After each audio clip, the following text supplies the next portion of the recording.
on business planning, mentoring for entrepreneurial teams, team building, and funding, and working with Endeavor and NAFIN to organize business angel investing in Mexico.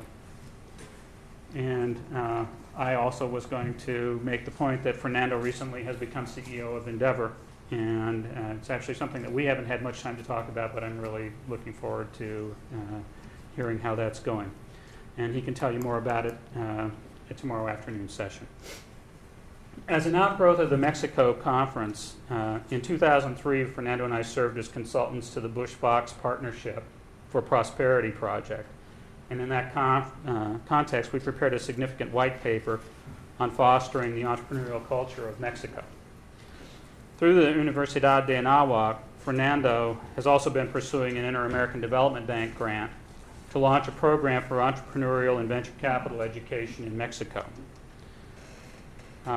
Regarding the U.S. Claremont Venture Capital Institute, Venture Finance Institute, you can find more information, including the texts of some of the papers and some of the talks and that sort of thing on the website, which is just http //vfi.cgu.edu.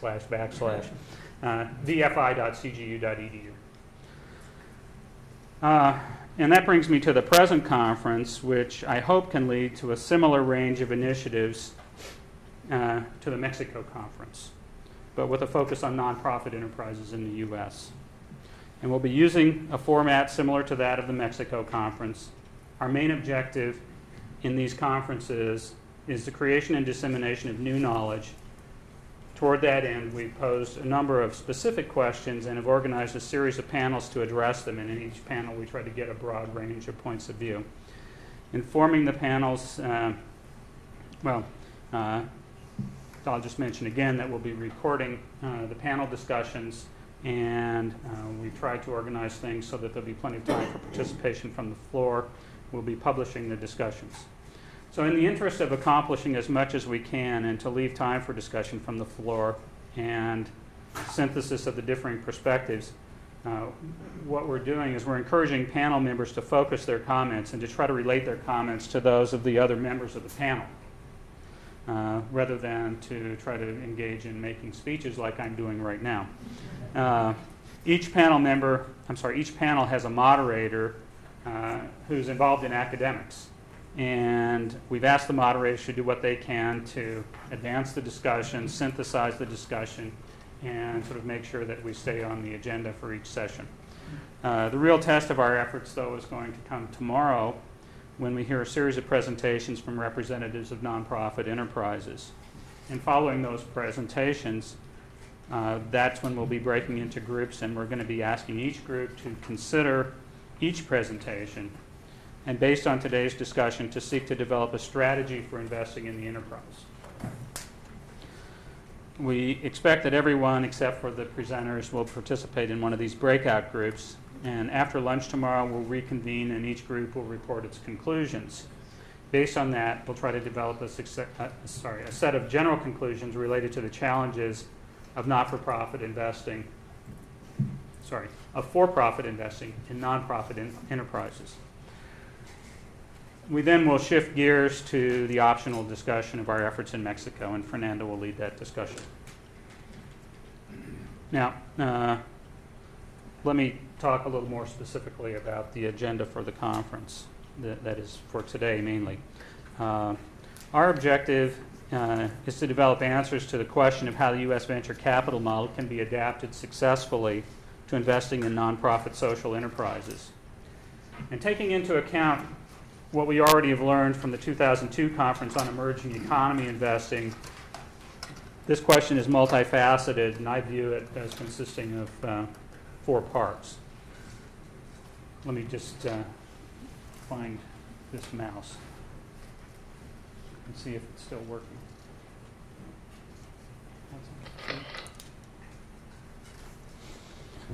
First is, how does the U.S. venture capital model need to be adapted for the purpose of making for-profit investments in nonprofit social enterprises?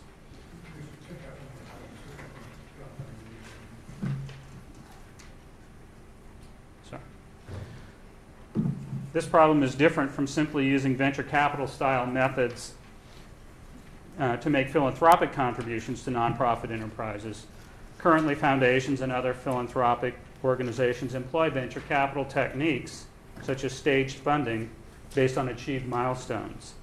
They do so as a way to increase the efficient allocation of funds to achieve their social goals. But this is different from the focus of this conference. The goal of foundation investing is to produce social returns, which is not to say that we're not after social returns as well, but we're ultimately asking how investors who are seeking competitive financial returns can use their capital to support nonprofit social enterprises. So the problem is more complex than simply designating that a U.S.-style fund invests in nonprofit ventures. Such a fund will face different kinds of investment opportunities, will need kinds of financial claims, will face different legal, regulatory, and tax infrastructures, will need to have different means of harvesting investments, and may appeal to different types of investors. Second, we need to consider what rate of financial return is sufficient to attract investors to invest in nonprofits. Is it the same return to venture capital investing that's expected in the U.S., or higher, or perhaps lower? We asked that same question in 2002 in the context of emerging economy investing, and the answer we uniformly received was that investors were not willing to trade off social and financial returns. For-profit investors would only consider investing in emerging economies if they expected to realize returns that were comparable to the returns from other venture capital investment opportunities. Certainly when you think of a venture capital fund with a general partner who has a fiduciary responsibility to the limited partners, saying that you were going to trade off financial and social returns would be problematic. At that conference, some of the participants at the conference represented philanthropic organizations, and there was an indication that these types of investors might be willing to co-invest alongside or after for-profit investors on terms that would provide less than normal financial returns. At that conference, we couldn't determine whether there was sufficient capital available from such sources to make co-investing a viable strategy. We hope to gain more perspective on this question over the next 2 days. The third question relates to how investments in nonprofit ventures should be structured. There are many examples of nonprofits developing high-margin, high-growth activities where, in order to pursue those activities, they've established separate for-profit enterprises that could access the full range of for-profit financing sources. Our issue, again, is different. Some ventures with high growth potential may not be good candidates for conversion to for-profit status. We want to address the issue of how venture capital style funding can be used to support the growth of such ventures. For these ventures, equity financing isn't feasible. Rather, providers of venture capital may need to structure their claims as risky debt, revenue rights, or in some other ways. Doing so raises a variety of legal and tax issues that we hope to be able to examine.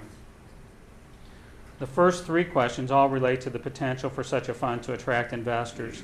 The fourth concerns the fund's ability to identify and attract suitable ventures. To do so, the fund's ability to create value for entrepreneurs must be the basis for investing, and the value added must be perceived by the entrepreneurs.